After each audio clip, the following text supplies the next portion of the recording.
Hello, everyone. Welcome to today's presentation on introduction to data lakes and data warehouse. Thank you for joining us today. My name is Oscar Garcia. I will be presenting today. I hope I can answer questions for you today. So if you do have any, please just add them to the Q&A or the chat. We'll keep a track. We'll keep an eye on it and make sure to reply, um, provide answers to your questions. So thank you. So if you ever thought or had an opportunity to work with data lakes, data warehouse, and what's the difference and what is their purpose, and if you are wondering about the details of that, then today's presentation will give you an answer to all those questions. So hopefully we can give you more details on that and basically provide enough information to get you going on your data projects. So welcome, Ramon. Welcome, Amy, everyone. Thank you for joining us today. My name is Oscar Garcia. So I work, just like many of you, on technology. I focus on data engineering, a lot of cloud engineering, and working on AI technologies. As of late, I'm passionate about building solutions, working on technology, and sharing my experience with you. I'm also the author of the Data Engineering Process Fundamentals book. You can take a look at that. It's it's an Amazon, and I think we're going to be running a discount for Black Friday. So if you want to take a look, it's a good time to get the book. You can scan that QR code there. That will take you to the code repos and all the resources that are available with regards to the book and this presentation. So let's start with data engineering. What in reality? So data engineering is really a process that follows a series of steps to help us build a solution, right? So it involves understanding a problem statement, scope of work, designing architecture that should be used to create that solution. So what we're doing today is really focusing more on data lake and a data warehouse, but we're also using a process-oriented approach, okay? So we're gonna talk about some of the steps that are associated with that, not just the technologies, but also how we can use them on a real life project, right? So we're gonna talk about the design and infrastructure planning. How do we build that? What do we need to build? What is a data lake? What's a data pipeline and orchestration? What is a data warehouse?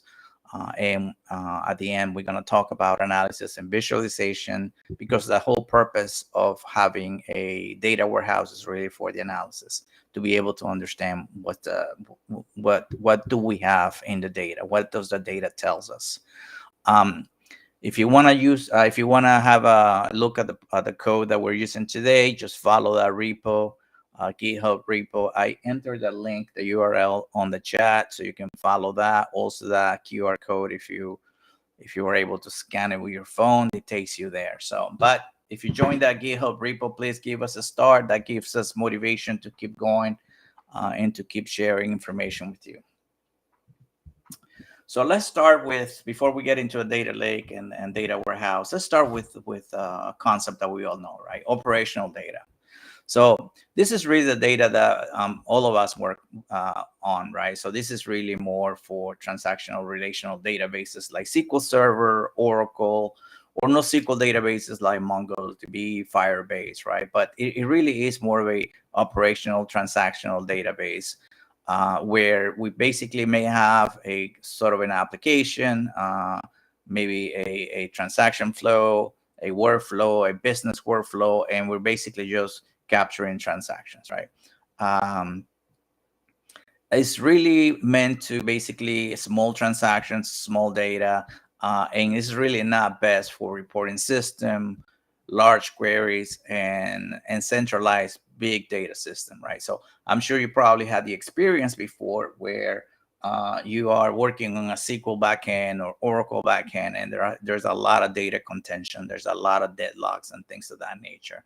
That's usually the case because perhaps your transactional system has a lot of activities related to not just a lot of transactions, but maybe some queries that are running on that system.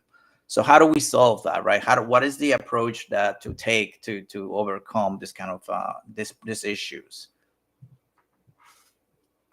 So the first step is basically to remove the reporting or the analytical process from your transactional system, right?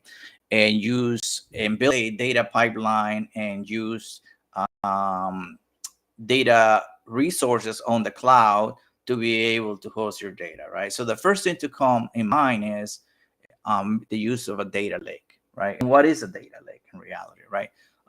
You can think of it as your staging, data staging, and the purpose of that is really is a low cost storage system, right? Where we can store raw data without any transformation. So we can move a transactional system into a data lake and store it there without having a lot of costs associated with storage, right? So usually we store the data in raw format. That means basically if it's a CSV, we store it as a CSV. If it's a JSON or perhaps an XML document, then we store it as such, right? It's low cost, but it's not designed for querying or data analysis, right? So even though we're moving this information into a data lake, it's really not optimized for that. Even though you can actually query it, but it's going to be very slow because there's really no optimization behind it, right? So, but it's mostly used for external tables by most systems. A lot of these big systems, right? Redshift, BigQuery, what's the Snowflake, all the systems that use data lakes to be able to mount on and off volumes or files that are stored on data lakes. So think about that and keep track of that as we move forward. So then we have the data warehouse, right? It's actually the analytical data. That is where we centralize the data, the information that comes from multiple sources.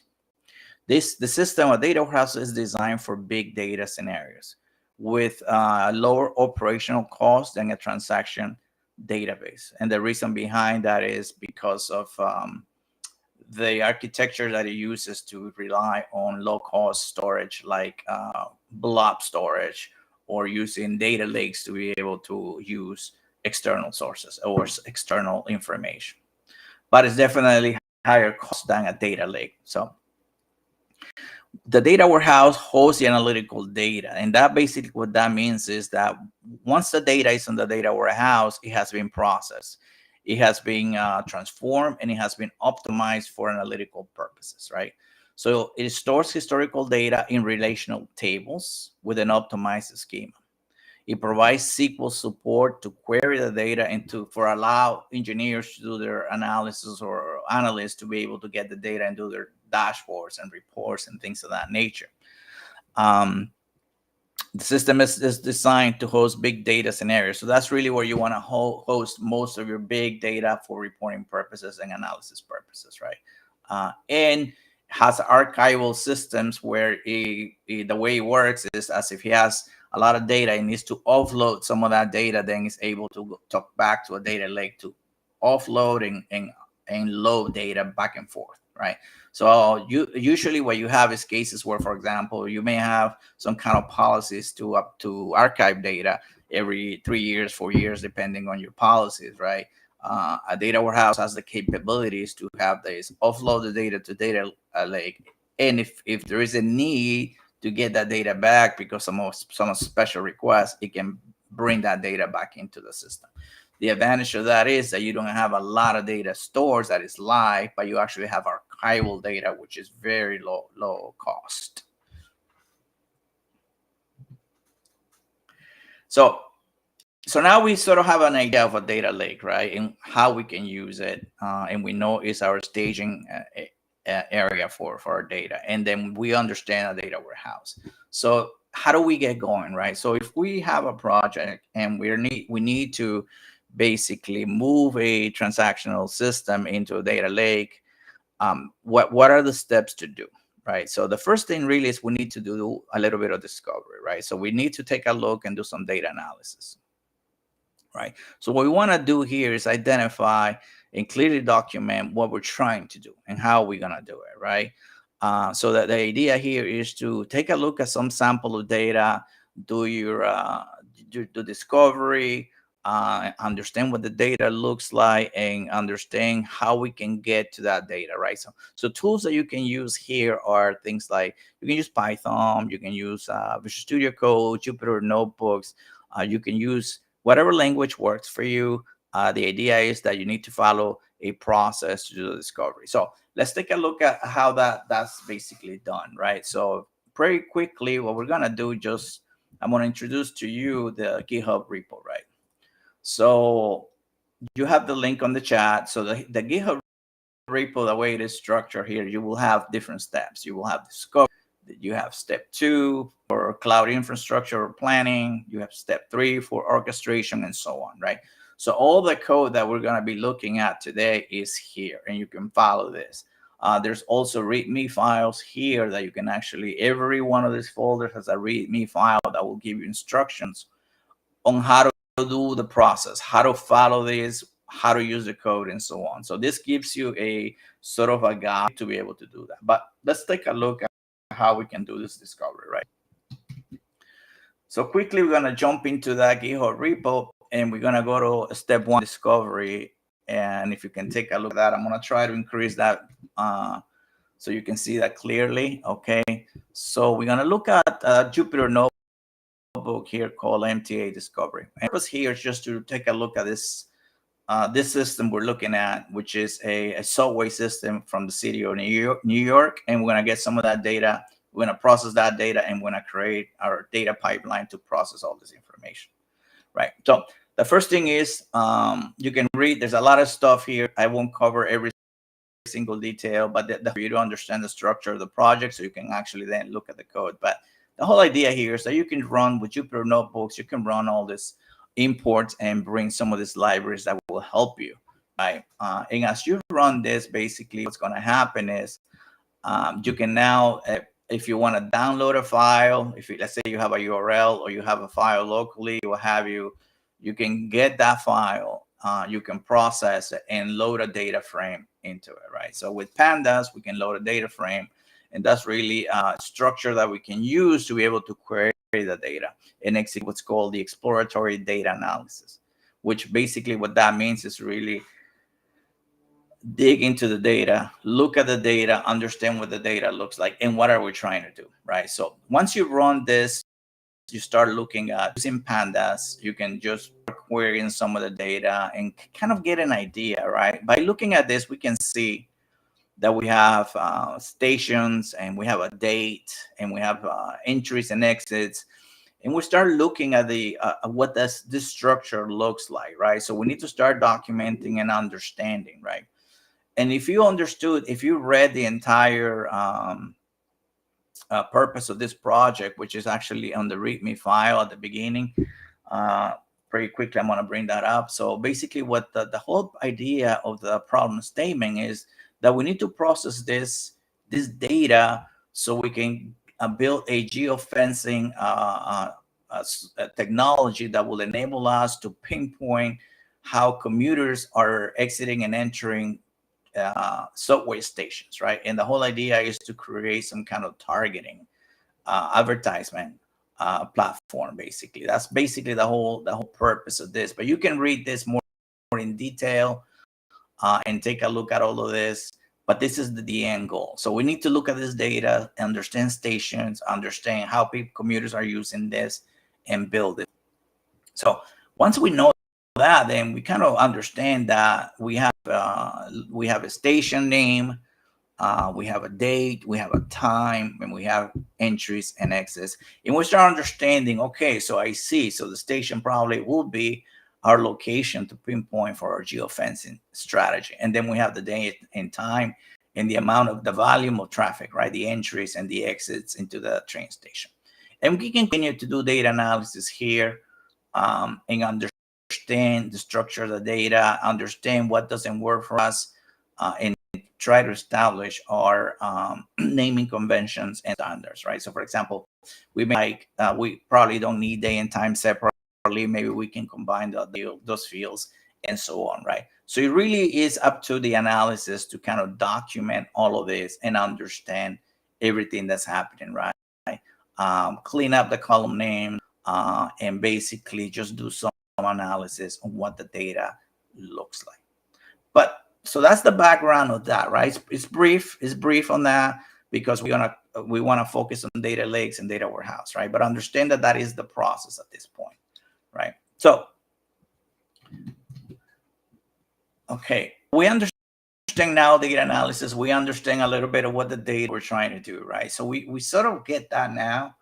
And then, okay, so how do we get there, right? So we sort of understand, okay, so we know it's this system that is out there that we're going to get the data from. And what we understand what the data looks like, but how do we resolve this? How do we build this out, right? So we go into the design and planning phase here, where we actually start thinking about what is the foundation for this system? What do we need to build, right? This is where we need to start thinking of. We have a problem statement. Through the discovery, we understood problem statements. We came out some requirements. And now what we need to arrive is into the design and planning on how are we going to execute this and what technologies we are going to use. So this is the moment to be able to start thinking, okay, what is the type of design here? This is a batch data pipeline approach, because we need to download these files and we need to do some data transformation. And we probably want to do some kind of CI/CD for continuous integration, right? Continuous delivery, and be able to use certain technologies to deliver our software, right? So it's like VMs, like maybe Dockers and Terraform for infrastructure automation. So if you're not familiar with a lot of these technologies, it's okay. Just bear with me. We're going to cover some of those, an overview of those. But the idea here is to say, look, we're going to use GitHub for our code repo and for our deployments, right? For building and deploying our software. We're going to use Terraform for building out our infrastructure, right? So basically what that means is build the VMs, build the data lake, build the data warehouse. So it's a process that we can repeat as we need to build other environments, right? Because we probably have development, staging, production, or QA, and so on. So we need to repeat that process. And we need to use containers, Docker containers, to be able to run our code effectively and not have any kind of environment conflicts, right? So how do we do that? So we understand now that we need all these different technologies and we need to go into the planning and design of this. So when you go to the code repo, again, you want to go to step 2, right? Step 2 is for design and planning cloud infrastructure. What you can find there is a Terraform folder. And basically Terraform is a way to code infrastructure so you can build it, right? So you can automate the process of building. So think of, a lot of us are familiar with the process of coding a solution and deploying that solution. So this is coding an infrastructure, a resource, and deploying that resource, right? So the first thing is Terraforms. Really, the way they work is you need to identify some of the variables, right? So the variables could be what is the name for your data lake, right? What is the name for your project? So depending on the cloud provider, you're going to have some requirements, right? So Azure, AWS, GCP, Google Cloud, they work a little bit different in some of their requirements, but they're pretty much similar, right? So what region do you need to deploy this on? What kind of a storage class do you need, right? And that impacts billing, remember, right? So depending on the storage, that's how you're going to be paying for it. What kind of BigQuery infrastructure? BigQuery is a data warehouse on Google Cloud, by the way. So we're using a Google Cloud infrastructure for this presentation, right? So we have the variables, we have the details that we need to build a VM, a data warehouse, a data lake. And Terraform will help us do that easily just by running um, running this code, right? So we can now see what we're using. This is the template that tells us, okay, load the variables and run all this infrastructure, right? So I want a resource for a data lake bucket, storage bucket. I want a resource for a BigQuery data set. I want a resource for VM compute instance, and so on. So this, you can execute this, and basically what this will do is will run the infrastructure. And if you want to see how Terraform works, like the command lines, you can use this Jupyter notebook, and it will give us the details of how to initialize it, how to validate the infrastructure, and create the plan, actually apply these changes to your infrastructure, right? So this will actually go and hit a live Google or cloud infrastructure resource, and it will create all these resources for you.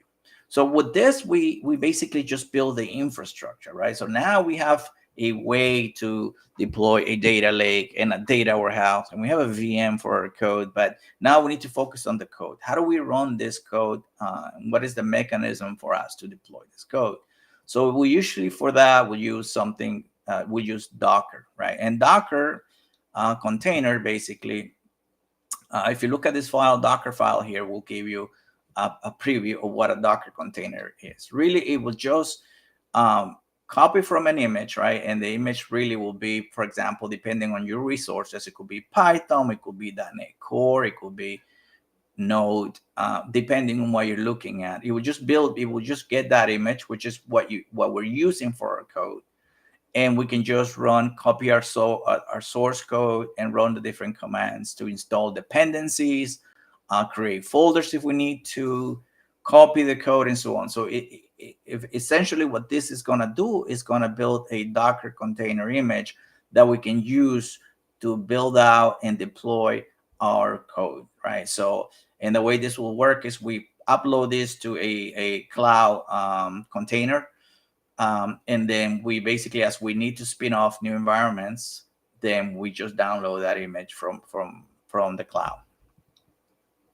So, but that is basically how we're gonna do this. So this is basically Docker, basically Terraform. Now we understand how we're gonna do this.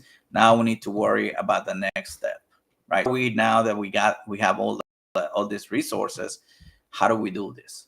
So now we have when you start thinking about how do we use this data lake, right? So basically what we need to do is we need to build a data pipeline, and we need to talk about orchestration, right? And what's the difference? So data pipeline really is that workflow, right? That workflow that's going to execute in a Docker container, is going to run in that Docker container, and is going to move our data, right? So, but the actual execution, scheduling, managing, how do we monitor data pipeline? All that is referred as orchestration. So what that means really is, as we build our pipeline, we just not only focus on the code, but we focus also on the supporting orchestration tools, right? So for example, in this diagram that you see here, we have what's called a code-centric data pipeline, which is a Python pipeline.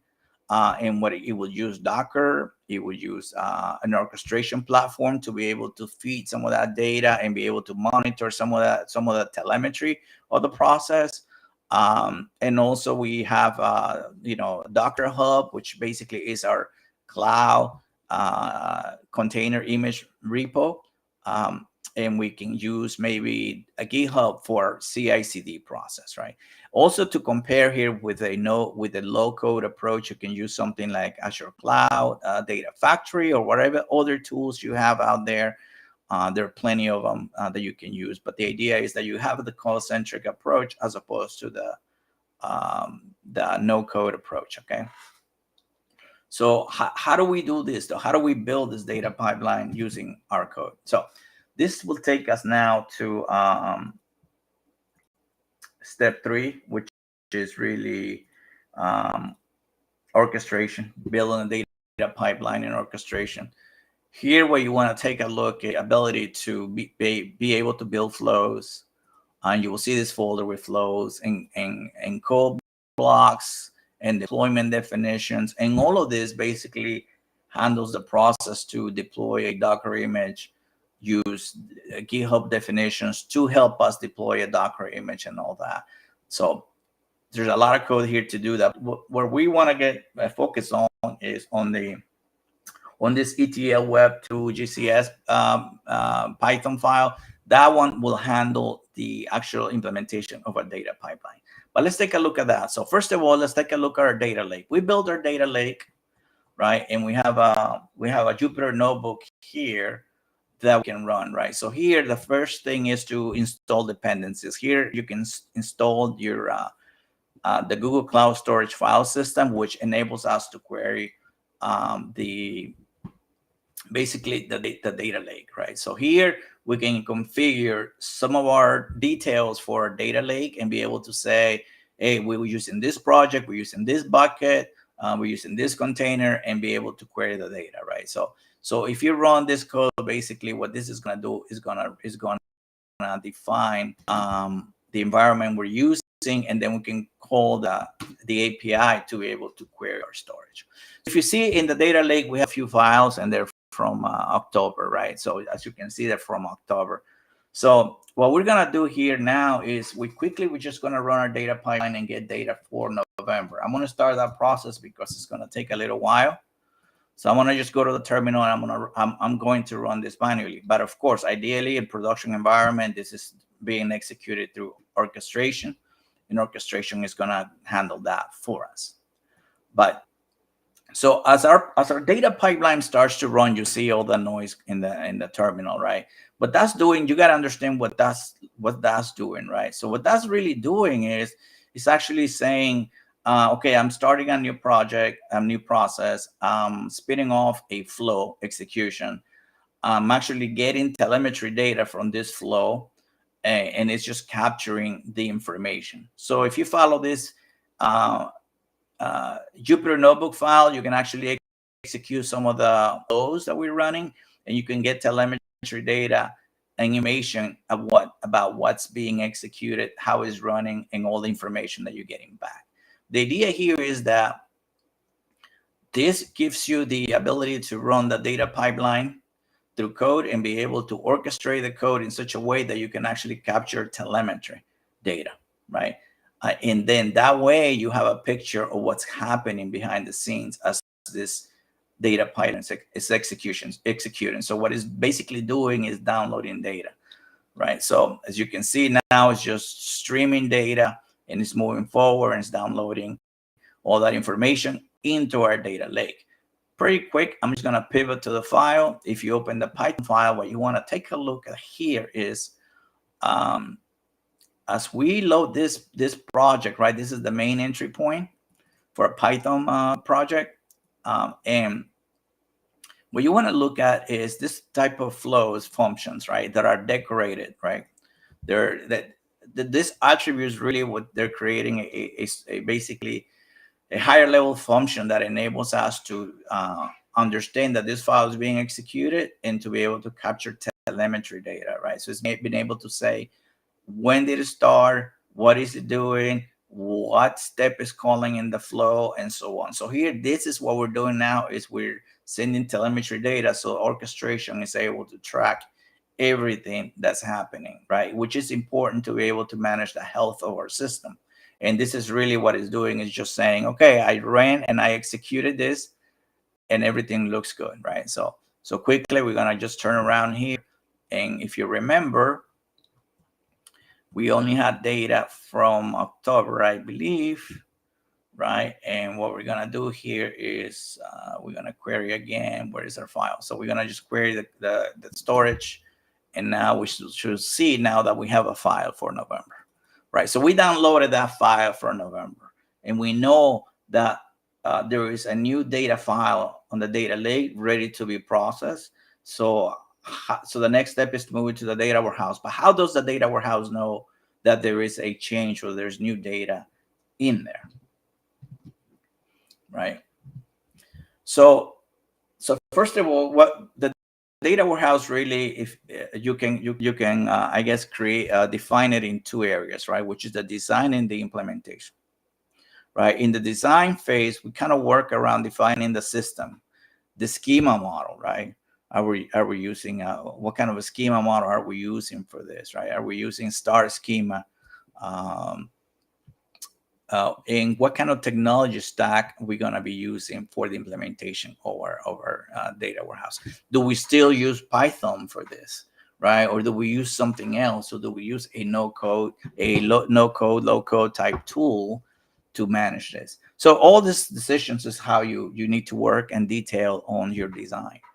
Our implementation phase really now is the actual building of the data warehouse. That's where we actually are building concrete structures like a dimension table, like a fact table, and performing data transformation tasks, right? So essentially what we're doing is we're moving from our CSV files that we copy into the data lakes, and now we need to process, do transformation, and move that into facts and dimension tables into our data warehouse. So how do we do that, right?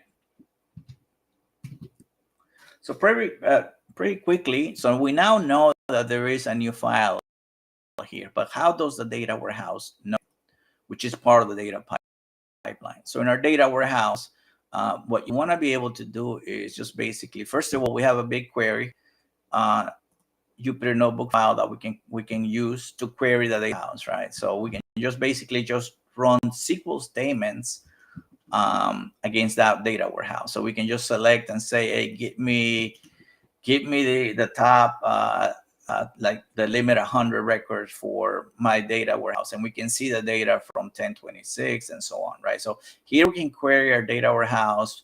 We can see what's going on, and of course there are tools like SQL management tools to do this as well, but we're using Visual Studio Code for this, and for that reason to document our code and be able to understand what the approach is.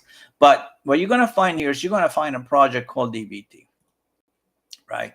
And this project, basically what it does, it takes a SQL centric approach to do your data processing, your data modeling. So instead of moving into Python, we're now moving into SQL to build to build the transformations and so on. And the question is why? Why do we do that, right? So data warehouses are very powerful, right? Very powerful at querying data. So with the power of a data warehouse, we can transform data a lot faster than any Python data pipeline could do. As long as we have that data available, like on a data lake, then the data warehouse can look at that data as an external table and process that data effectively and much faster. So the way this works is, if you look at the data modeling Jupyter Notebook, you can see the lineage. And the lineage just gives us that transformation pipeline, right? Where we're saying we get it from an external table, right? Which is our data lake. And we're going to move it into staging models, right? And this is like the logical models that we're building, right? In the design, we're building logical models to say station, booth, and turnstile. And from those logical models, we can move into physical models, and where we have the opportunity to create our dimension tables for stations, for booth, and our fact table for the actual metrics of how many commuters are traveling, exiting and entering subway stations. So lineage is very important. Lineage is something very important and required for data governance, right? So think about that, right? Process-oriented data governance, telemetry, and so on, security, and so on. So this is very important. So what you have to understand here is, okay, so we understand now that we have dimension tables and so on. So how do we build these things though, right? How do we do, what is this STG station and so on? So the way that works is, when we talked about that we're using SQL, right, for this. So the way this works is, when you go to this project here and you go to models, the folder models, and you can see the staging and you can see core. And these are basically SQL files that enables us to define that. So for example, let's say we want to take a look at the turnstile model, right? So we can take a look at here. We're actually building our transformation code, basically, to be able to say cast the field or transform this field or remove this field and so on. So here's where we can actually say, This is how we want to process this information, right? And this actually creates, as it is transformed, creates a view behind the scenes, and you can see the how it is materialized. And this enables us to create that sort of logical model, so we can then transform it into a physical model using this other in the core folder, using this a file called fact turnstile, and we can see that we're materializing as an incremental, and we're giving it partitions, all right, and so we're creating a cluster and partition for performance, right? So because we want to be able to query this based on a particular date time and location, like a station ID, right? So this is very important for the optimization of the tables. But this is, you can see, this is all SQL, right? And the incremental approach, basically what it's saying is we're just going to compare deltas, and we're going to try to see what is gonna what's new out of the external table, so we can actually import it into data warehouse. So this is kind of like a sort of a merge, if you're familiar with the SQL servers, like a merge query type thing, sort of like that. But this is data warehouse, so the performance of this is huge, right? So the way this is going to work is that as we are, and keep in mind that they are built on through automation, right? I'm running this manually, but ideally you want to execute this through a data pipeline and put all this together, right? So, but you can read all the details. How do we build the lineage? How do we build the models? And so on, all of that is there. But the first thing to do is that we can run this. We can run this DBT run. Basically, what this is doing is saying, okay, let me take a look at my logical models and see if there are any type of deltas here, right? And so what it's going to do is going to go look at that and say, hey, I sort of found something, but there wasn't anything really to merge, right? There was nothing for me to merge. It looks like all my stations are on file. I didn't find any differences, right? And then and the power of this type of approach also is you can actually test it. So you can code it, you can test it, you can deploy it, you can do the automation. This is a very powerful way to do this. So we can do the stations, we can do the booth, and so on. And eventually we can actually now run our models for our fact table. And we know our fact table is going to run because we didn't have any data for November. So to look at that is, we're going to look at this dashboard here really quick,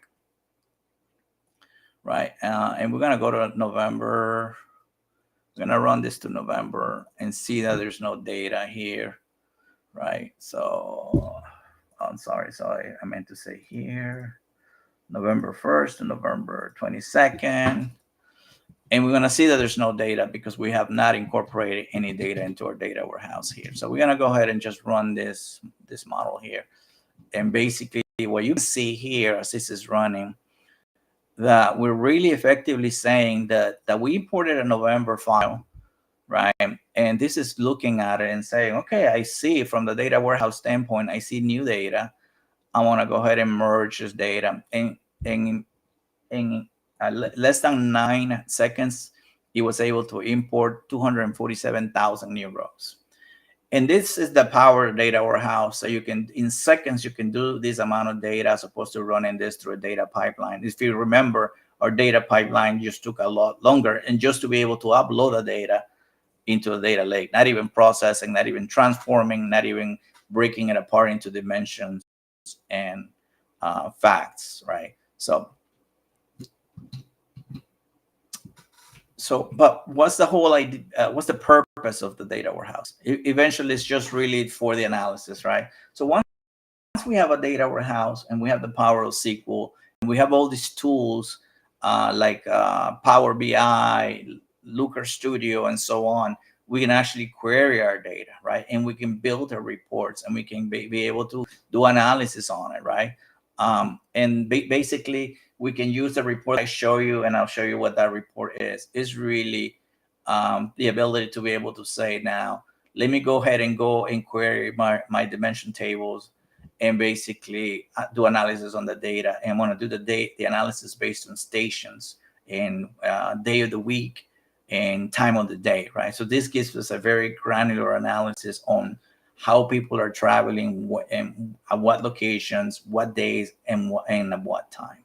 But essentially, the way to approach this from a code standpoint, you can go to folder uh, 5 analysis, and you can query the data, and you can have here we have Python data dashboards. We have Python dashboards as well as um, as Studio, and I'll show you that in a minute. So basically, this is a Python dashboard, right? So the idea is, how do we build this dashboard? You can prototype it, right? You can start loading the data analysis, prototype the dashboards, and create something rough, right? You can create something rough to give you an idea. But at the end of the day, you want to use perhaps a more enterprise quality tool like Looker Studio, which is this. So this is like a Power BI tool, like a Tableau tool, basically. And you can actually now say, yeah, I want to be able to query this data and refresh this data to be able to query. Now we can see that we have some data in November. And if you remember, we actually had 0 data for November. And now we're changing our data for November, and we're going to refresh it. So it uploads the new data. And it will refresh to that data in November. Okay, so it went back to, so we can just go back to, but you get the idea, right? So the idea is that now we have a full data pipeline that we are using here, and that we have the data that's available to us, right? So Looker Studio is a very powerful tool, just like Power BI. So I highly recommend learning one of those tools for your data analysis. But yeah, but this is, so we made it on time. This is actually this is a long story. This is we cover a lot today, but there's a lot more to cover. So I definitely suggest that to keep looking at that GitHub repo, keep learning from some of the stuff. We keep updating some of that information. We keep incrementing it, improving it. And you can actually use that book as a reference. A lot of these materials in more detail are covered in this book. You are welcome to take a look. You can actually download free chapters from Amazon. Please take a look and follow the GitHub repo. Please give it a star. That help us keep the project going. And if you have any questions, we do have a couple of more minutes. So please, any questions that you may have. If not, you are more than welcome to disconnect, but please just follow us, follow the community, follow that repo. There's other repos. I have other repos with regards to web development and AI, machine learning. So please just follow all that information. Keep in touch. Send me any texts, any messages you want to send. And thank you everyone.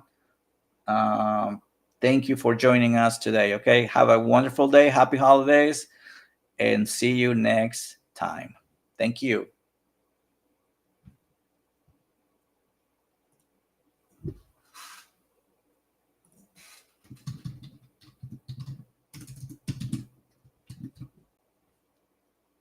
All right, guys. Enjoy your holidays. Bye-bye.